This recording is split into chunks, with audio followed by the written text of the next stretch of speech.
ভক্তমণ্ডলী, আসুন এটা জানতে হলে আমাদেরকে এখন যেতে হবে বীরভূম জেলায়। বীরভূম জেলার এক চক্রা গ্রামে হারাই পণ্ডিতের ঘরে মা পদ্মাবতীর গর্ভ হতে সেই রোহিণী নন্দন জন্মগ্রহণ করেছে, সেই বলরাম জন্মগ্রহণ করলেন। আজকে হারাই পণ্ডিতের মনে বড় আনন্দ।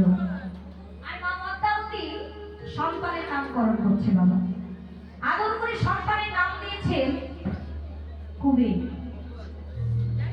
কেন নাম দিয়েছেন কুবের? এখানে বলে রাখি মায়েরা, মা পদ্মাবতী এই কুবেরের জন্ম দেওয়ার আগে আজকে ও মায়েরা কি হলো, একটু শান্ত হয়ে বসতে হবে। হরে কৃষ্ণ, হরে বল, হরে বল। এই কুবেরের জন্ম দেওয়ার আগে আরো 7 সন্তানের জন্ম দিয়েছিলেন না। এ তো দুর্ভাগ্য, দুর্ভাগ্য। সেই 7টি সন্তানকে তিনি জমের হাত থেকে রক্ষা করতে পারেন। তাই তিনি কখনো কারোর মুখে শুনেছিলেন এই কুবের ঘর জমেরও সাধ্য নেই যে তাকে গ্রাস করবে। তাই লক্ষ্য করুন, তার 8ম গর্ভের সন্তানের নামকরণ করলেন মা। আদর করে সন্তানের নাম দিয়েছেন কি? নাম দিলেন কুবের। আর দেখুন সেই কুবের ধীরে ধীরে বড় হচ্ছে। ছোট্ট কুবের অতি দুরন্ত। ঠিক যখন বাবা 6 বছর বয়স হয়েছিল, এই খেলা, এই ছোট্ট কুবেরের খেলা ধরনটা পাল্টে গেছে। সে কখনো খেলছে রামায়ণের খেলা, আবার বা কখনো খেলে মহাভারতের খেলা। যে বাচ্চার বয়স 6 বছর, ভেবে দেখুন আমাদের প্রত্যেকের ঘরে বাচ্চা রয়েছে, সন্তান রয়েছে। এই ছোট্ট বালক যার বয়স মাত্র 6 বছর খেলা খেলছে রামায়ণের খেলা, মহাভারতের খেলা। কারণ মহাজন বললে তুলবি যদি ছানা মাখা তবে সকাল সকাল অতি বেলায় ভজন সাধন আর কৃষ্ণ হবে ভজনে বাধাই মন্দ, ভজনে বাধাই মন্দ।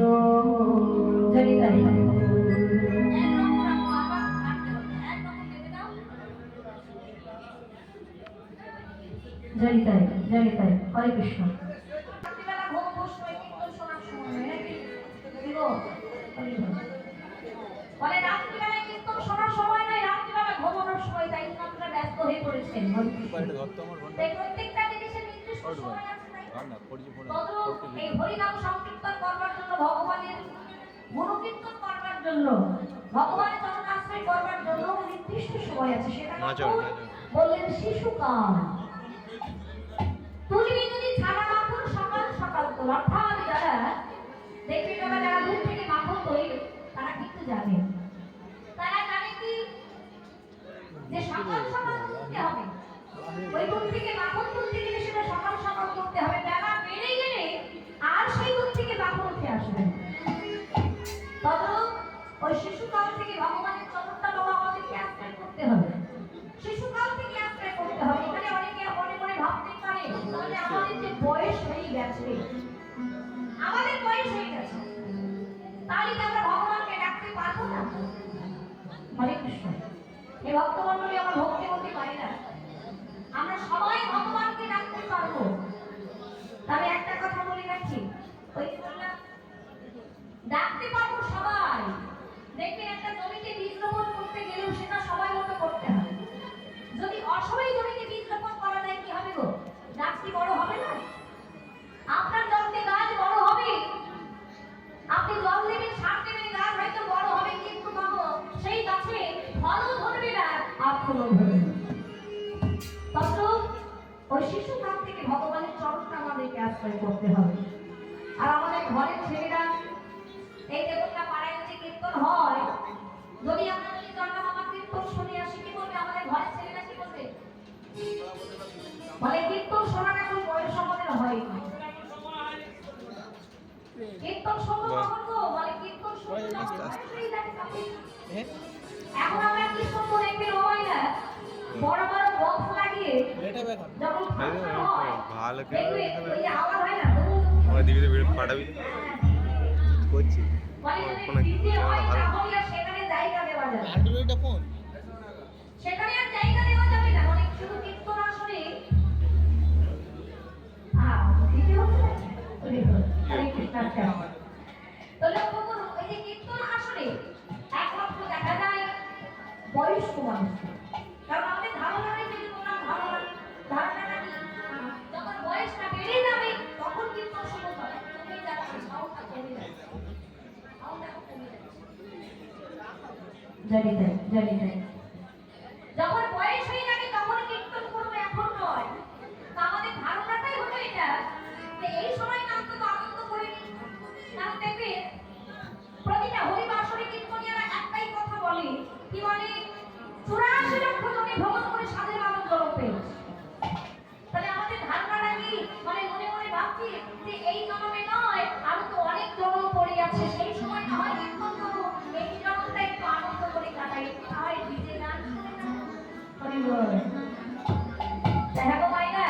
এই যে আমাদের মনে মধ্যে ধারণা রয়েছে, আচ্ছা বলুন তো এই যে আপনারা কীর্তন শুনছে বা আমি আপনাদের কাছে গাইছি, কেউ কি গ্যারেন্টি দিতে পারবে বা আমি আপনাদের কি গ্যারেন্টি দিতে পারবো যে আমি এই কীর্তন গাইছি আমি যে বাড়ি ফিরতে পারবো? এর কোনো গ্যারেন্টি আছে? আজকে রাত্রে যে স্বয়ং করলে পরের দিন যে সকালটা দর্শন করতে পারবো এর কোনো গ্যারেন্টি নাই। অথচ আমরা ধারণা নিয়ে বসে আছি, একটাই ধারণা নিয়ে বসে আছি, যখন বয়স হয়ে যাবে তখন ভগবানের নাম করবো। আমার এখনো সময় আছে, সময় থাকতে থাকতে নাম করো, সময় চলে গেলে আর সময় চলিয়া যায় অতি সূর্য প্রায় সোনার ঘড়ি দিতে বলে টিক টিক টিক, যে না চলে তার তালি তার শত শত ভিড় ভিড় আজকে লক্ষ্য করো সেই ছোট্ট কবি শুরু আজকে খেলা খেলছি মুখে লাগবে আসলে কালকে যখন হয়েছি অনেক সবাই একটি ভদ্রকারের মাধ্যমে দিয়াকে আগে নিয়ে যাবো, ঠিক একটা ভদ্রকারী নাকি ঠিক আছে হয়ে গেল। কৃষ্ণ বলে বাহু তুলে আনন্দে ওরা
থাকো তারা